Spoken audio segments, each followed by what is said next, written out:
name is Margaret Ann Windsor, and I was kidnapped from Buckingham Palace in 1941, and I was brought to Moulton, Alabama, a pigsty, and given the name of a twin, Peggy Ann Dempsey. I married a Childers. The twins were both dead. They'd been killed by their mother, Lina, and I'm going to show you a picture. Somehow the other is not here. This picture of my father I found out in '83 after a political campaign. And by the way, the Brits told me.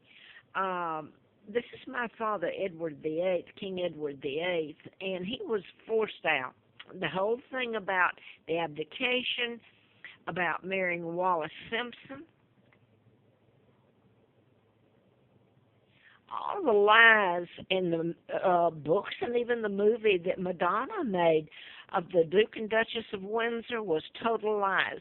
My dad was married to my mom, Claudia Ruth O'Keefe, Windsor, and my mom is a sister to artist Georgia O'Keefe, and my mom was a teacher. This woman was an American spy divorcee. You know, they lied and took out my father, and that's the reason they took him out. He's a decent man. So all that's a lie. And I've told it. I've put it on YouTube. The media has known it all along, way before I did, about my kidnapping. I'm Victoria II, heir to the British Crown. I am the legal monarch.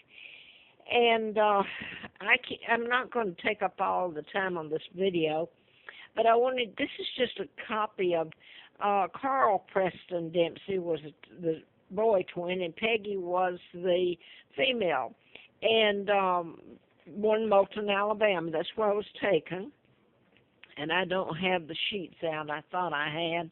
Here it was of the family, the Dempsey family, and I can't find it, and I'm wasting it on that, aren't I? Here they are.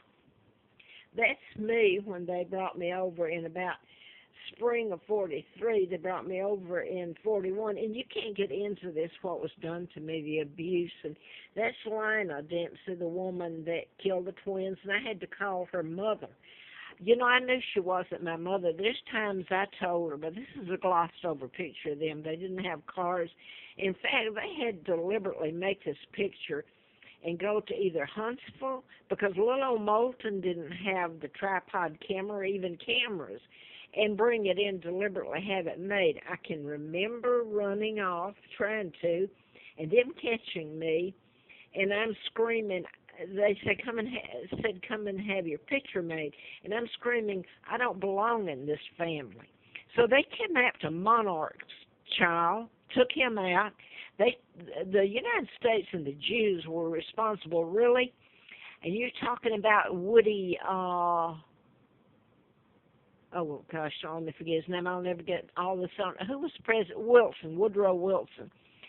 You're talking about the killing of Tsar Nicholas and his family. And by the way, up here in Charlottesville, next to me where I ended up here in Roanoke, right next to a cousin of mine, I actually was driving a Larry Flint Hustler car when I went through there when they killed her. The Blue Ridge Mental Health killed her, and it was Anastasia. But they took out King Ferdinand. The whole point, and then Prince from Romania, Michael. A really good, decent, all of them were, until you get to Elizabeth. Here, illegal.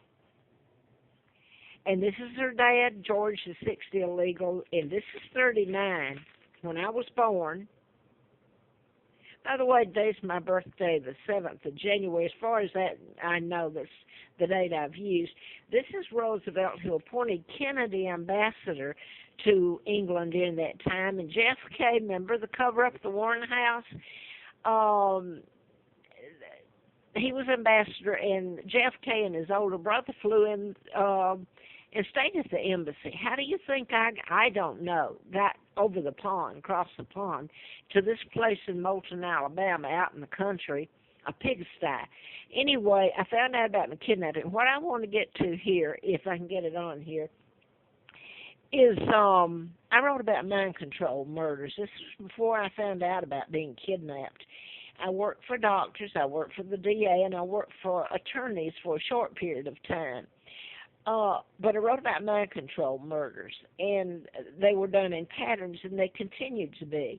And I got a letter from the FBI, June the 23rd of '79, which, by the way, June 23rd is my father's birthday. And I had antifreeze, quite frankly, put in me April Fool's Day of '80, because this is what it's been a joke. Stop and ask yourself, this is true. Do you not think that kidnapping a monarch and taking out a monarch, my father, and having him married to an American spy when that was a total lie, and then all of it changed after then? That's when history changed.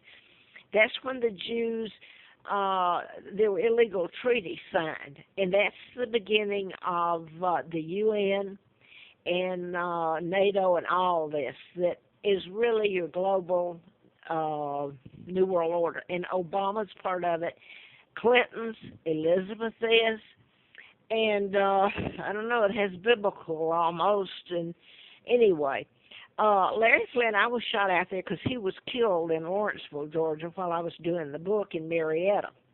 He even says here I knew who was responsible for his shooting. Now, I don't want to get in to the rest of the mind control murders, there's a list of them. But this is the young man that's on trial now in Boston for the Boston bombing. And this is Fort Hood shooter, who was a psychiatrist from Roanoke, Vinton, where I'm living. And he finished school at Virginia Tech, Blacksburg, where the 33 mass killings happened, April the 16th of '07. That's when I'm freezing and living on the Appalachian Trail. This woman is illegal, that whole family. And the state of Virginia, which is a Commonwealth state, paid her money, and she came through here about that time. And then I find out that Andrew and all this mess that's going on, my God, they have been using my money. He has come through this country. Kate and William just came, and the whole thing, they flaunted it, and the United States loves them. This is just a part of the murders. I want to get to this. I want to get to today. This is a picture when I was growing up, real quick. I wanted to get to this today. They're using mind control, and it's been done at a high level. And I want to say this, if I can. And I remember a movie that had so much, because it was 12 Days of the Condor, and it was renamed. I looked it up and Googled it and couldn't believe it, 6 Days of the Condor. And it starred Robert Redford. I remember it was about going in and shooting and crypt and all this, but I think the CIA run the bookstore where all this happened. It was a cover. But anyway, Robert Redford didn't get shot. He was an employee there. And because he was on the run after then, they meant to kill everybody in there. So in the very end of it, though I'm skipping to the end, it was very cryptic and a part of this mess. He called, I've forgotten his name now, who's head of the CIA, I believe, and he told him to come in. He's trying to get Robert Redford to come in so they could kill him, finish him and kill him. And I remember he said to him, it was Dina Merrill's husband, I've forgotten his name, but anyway, said to him, as Robert Redford turned away, he said, if the press doesn't print it, you're a dead man. Okay, the press today has said during this shootings in France, at I don't know the name of it, they published Satire. You know, they don't have to have guns to kill. That's when they zero in, and all the media covers it. They're using mind control to commit murders, take a planes down, like Playboy magazine was taken down with this editorial staff on it back in '79 when I sent my book to them, Playboy Press, because they couldn't get anybody else to touch it. I didn't know about me being Margaret Ann Windsor. I'd written about Larry McDonald, congressman, doctor, and his plane went down August the 31st of '83, and that's when I was flown out to FLYNT. But real quick, he